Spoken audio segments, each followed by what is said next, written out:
C'est parti pour la deuxième vidéo, celle qui va vous parler du contenu de mon sac, ce que j'aurais dû emporter ou pas. Un petit aperçu de ce que j'ai emporté l'an dernier sur le chemin de Compostelle. Je vous ferai le détail après. Bonjour à tous. Alors n'ayant pas de micro-cravate, je vais essayer de parler assez fort parce qu'on m'a dit que l'on ne m'entendait pas assez. Voici la présentation de mon sac au départ l'année dernière pour partir sur le chemin de Compostelle. Mon sac avec les bâtons, avec les chaussures, du moins les claquettes et des poches. Ensuite, nous passons à tout ce qui était vêtements avec les rechanges. Puis la toilette, la pharmacie, le couchage, quelques provisions, tout n'y est pas bien entendu. Et ici, ce que j'appellerais le fouillis, mais nécessaire, ainsi qu'une banane que j'avais devant le sac à dos. Bien, maintenant je vais essayer de tout vous détailler.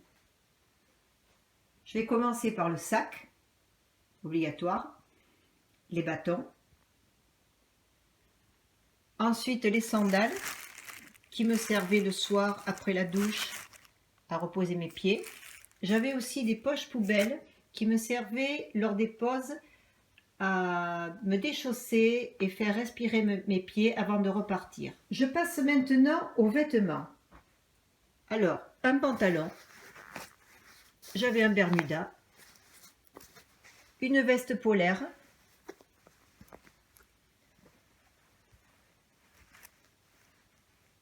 des rechanges, une que j'avais dans le sac, l'autre sur moi. Alors, je me préparais tout comme ça, enroulé, une paire de gants, j'avais 3 paires de chaussettes, la troisième a été bien utile puisqu'on m'en avait fauché une paire, les guêtres, un maillot de bain qui ne m'a servi à rien. Je l'avais emporté parce que j'avais vu sur des vidéos que ça pouvait être utile, mais ça ne m'a servi à rien.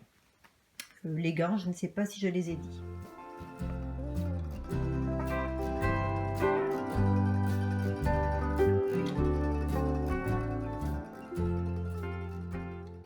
Maintenant la toilette. Alors j'avais testé avant de partir le shampoing solide.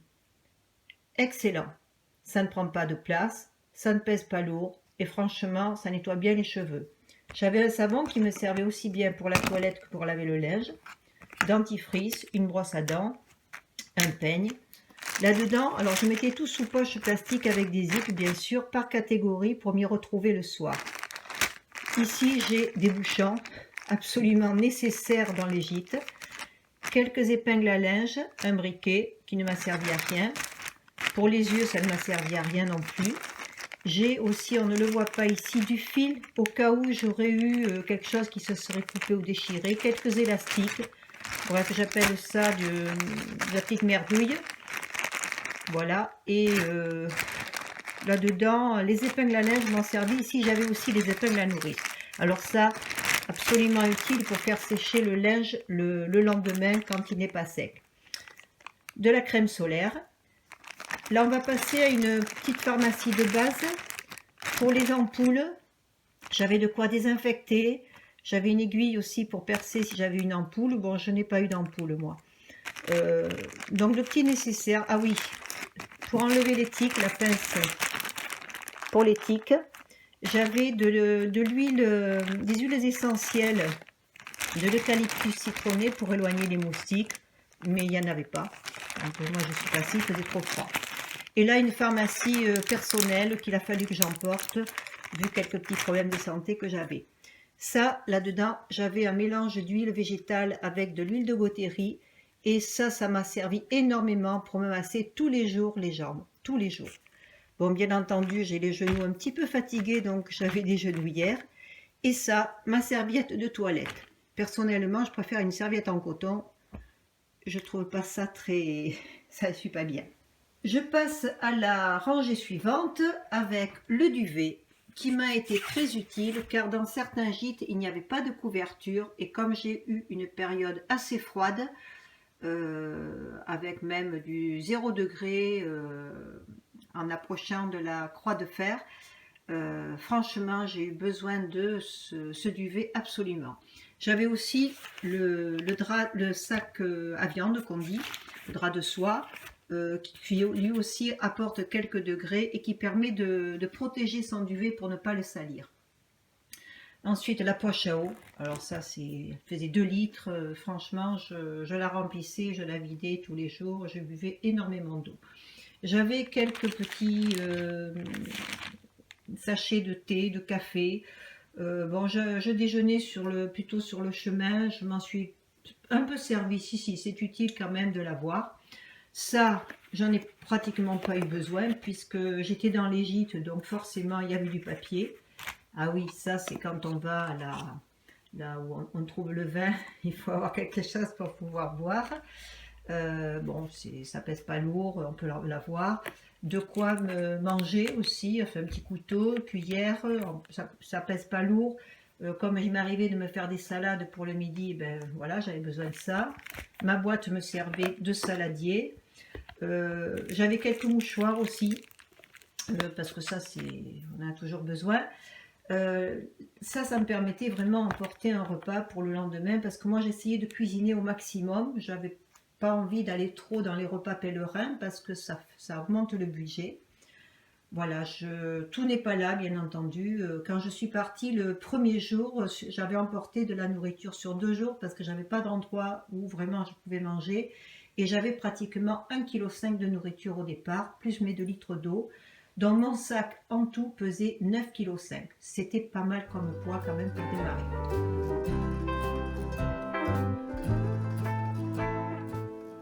Je passe à ce que j'ai appelé le fouillis tout à l'heure. Donc j'avais mon appareil photo. Je m'en suis servi tous les jours avec bien entendu les chargeurs. J'avais mon étui à lunettes puisque j'ai des lunettes de vue. Alors tout ce qui était bien sûr pour le téléphone. Et cette banane que j'avais devant, pour avoir tout à portée de... Alors ça c'est vraiment, je la reprendrai pour mon prochain chemin. J'avais mes lunettes à portée de main, l'appareil photo à portée de main, que j'avais mis dans un sac plastique et non dans sa housse, car je voulais le protéger de l'humidité s'il pleuvait. J'avais ici des petits tampons pour mettre au bout de mes bâtons pour éviter le bruit, donc à portée de main aussi. Et ici j'avais le téléphone que je rangeais, comme ça j'avais tout à portée de main et je pouvais faire des vidéos et des photos. Ce qui m'a été très utile aussi, parce que forcément je suis partie pour la première fois sur ce chemin et je ne savais pas trop ce qui m'attendait. J'avais pour la partie française fait des photocopies de tout ce qui était plan pour pouvoir me guider, savoir où j'allais dormir. Et ensuite pour la partie espagnole, j'avais pris le Miam Miam Dodo. Franchement, il est génial parce que tout est à jour. J'avais vraiment tout d'indiqué dessus. Les prix, les endroits où il fallait que je prenne de l'eau, faire mes courses, enfin tout. J'avais aussi des batteries, cartes pour téléphone, tout ça. Bon, je n'avais pas les notices, mais tout ça, ça prend pas de place et c'était au cas où. La lampe frontale qui m'a servi pratiquement tous les jours le matin quand je me levais, parce que forcément quand les gens dorment, moi je ne voulais pas les réveiller. Donc je me préparais et je faisais attention à ne pas les réveiller. Pas comme certains qui nous réveillaient à 4h ou 5h du matin. Un petit carnet, un crayon. Ah oui, ça c'est ma mémoire. La mémoire de mon chemin. Franchement, c'est nécessaire. J'avais comme lunettes, des lunettes de sport qui me servaient avant pour la course à pied. Je n'avais emporté que les verres jaunes qui m'ont permis, lorsqu'il faisait sombre, parce qu'il pleuvait, parce que le temps était très couvert, d'avancer dans un paysage qui avait l'air ensoleillé. Ah oui, deuxième paire de lunettes, j'en ai pas besoin. Ça, c'était la petite pochette que j'avais, à même la peau. Je dormais avec. Dedans, j'avais ma carte vitale, ma carte d'identité, j'avais ma carte bancaire, des espèces, et j'avais aussi ma crédentiale que j'ai pu faire tamponner tout au long du chemin. Et c'est ce qui nous donne accès à tous les gîtes. J'en ai besoin d'une deuxième puisque je suis allée jusqu'au bout. Voilà, ça c'est l'étui des autres lunettes. Bien, je continue donc sur ce dont je n'ai pas parlé, le chapeau, indispensable pour se protéger du soleil, et ça sert en plus de visière sous la capuche du poncho. Le poncho, alors là, à ne pas oublier, très important. Le blouson aussi. Ah là là, qu'est-ce que je l'aime celui-là. Et puis, mon petit truc à moi, le paréo. Le paréo qui m'a servi de paréo quand je sortais de la douche pour m'habiller, qui m'a permis de m'essuyer, parce que ça m'essuyait presque mieux que la serviette que j'avais là, en microfibre. Ça m'a servi pour me protéger de la chaleur et aussi du froid, je m'en servais comme écharpe. Voilà, ça c'est vraiment indispensable, ces dernières choses, enfin du moins pour moi. Maintenant, je vais vous dire ce que j'ai renvoyé. Et là, ça a été une énorme erreur de ma part. C'était 3-4 étapes avant d'arriver à Léon, où je suis partie passer par la Meseta, je crois que ça s'appelle. Il faisait une chaleur épouvantable, il me fallait même le sweat sur les épaules pour me protéger du soleil qui me cramait vraiment, c'était la fournaise. Donc arrivé à Léon, je me suis dit, bon maintenant, moi mi-juin bientôt, il fait très chaud, je m'allège, j'ai trop de poids sur le dos, je renvoie les affaires. Donc j'ai renvoyé le pantalon, j'ai renvoyé les guêtres, j'ai renvoyé un sweat. Heureusement, entre-temps, on m'en avait passé un autre. J'ai renvoyé le blouson, celui que j'aime tant, que je n'aurais jamais dû quitter. Et quand je suis arrivée, l'étape juste avant la croix de fer, donc 4 étapes après Léon, 4 ou 5 étapes après Léon, où j'avais tout renvoyé, je m'étais allégée de presque 2 kilos, j'étais super contente. Je me suis retrouvée avec un temps qui avait complètement changé de sens. Et là, j'ai même eu de la neige à la croix de fer, je le dis sur ma vidéo. J'ai eu extrêmement froid. Et contrairement à ce qu'on m'avait dit, où on trouve des magasins partout, on peut s'équiper facilement et tout, quand on ne parle pas espagnol, qu'on ne parle que français, qu'on a un petit budget, eh ben, on trouve des petites boutiques. J'ai pu trouver une espèce de slim, une veste noire en polaire, que j'ai pu mettre en plus d'une autre qu'on m'avait donnée. Dans l'albergue où j'ai été accueillie vraiment à bras ouverts, j'étais gelée, je n'arrivais pas à me réchauffer. C'était l'étape juste avant la croix de fer. On m'avait trouvé un petit pull qui avait je sais pas, très, très fin, mais très chaud. Et ça m'a beaucoup aidé à continuer.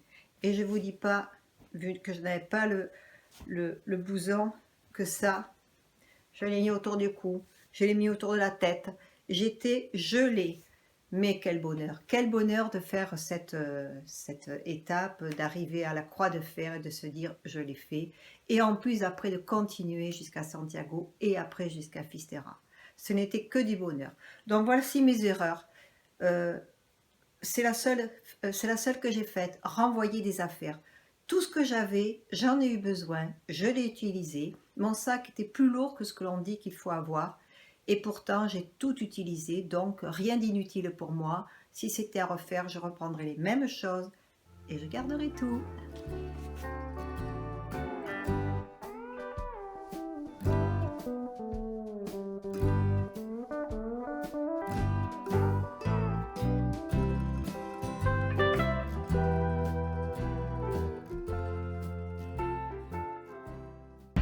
Nous voilà repartis. La croix de fer est derrière nous. Il fait froid, c'est pas possible. Mais bon, une épreuve de fête. On va aller jusqu'à Santiago. C'est pas fini les difficultés. On va avoir encore une grosse descente là sur 10 km. Ensuite on va remonter. Et jusqu'à Santiago, ça va être que ça. Mais bon, la montagne, je connais un peu. On sent qu'on arrive au bout. C'est super.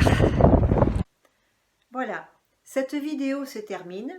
Je vais quand même vous préciser que L'an dernier, j'avais 64 ans. Je mesure 1,60 m, je pèse 56 kg. Ce qui fait que mon sac, d'après ce que j'ai vu sur la plupart des tutos, des vidéos sur Compostelle, mon sac devrait peser 5,6 kg. Quand je suis partie l'an dernier, il pesait 9,5 kg. La plupart du temps, je devais approcher les 9 kg. Je suis quand même arrivée au bout. Et cette année, je vais repartir sur le chemin de Compostelle en France, comme je l'ai déjà précisé lors d'une précédente vidéo. Mon sac sera bien plus lourd puisque je vais partir en autonomie complète. Je vais donc avoir ma tente, mon matelas, une popote, le réchaud, la nourriture. Ouais, ça sera bien plus lourd. Je ne sais pas encore combien il fera. Je pense que je ferai des vidéos dans ce sens-là pour le préciser. Voilà, j'espère que vous avez eu beaucoup de renseignements, des choses qui pourront vous aider et peut-être vous décider à partir. Si je l'ai fait, vous pouvez le faire. À bientôt sur une prochaine vidéo.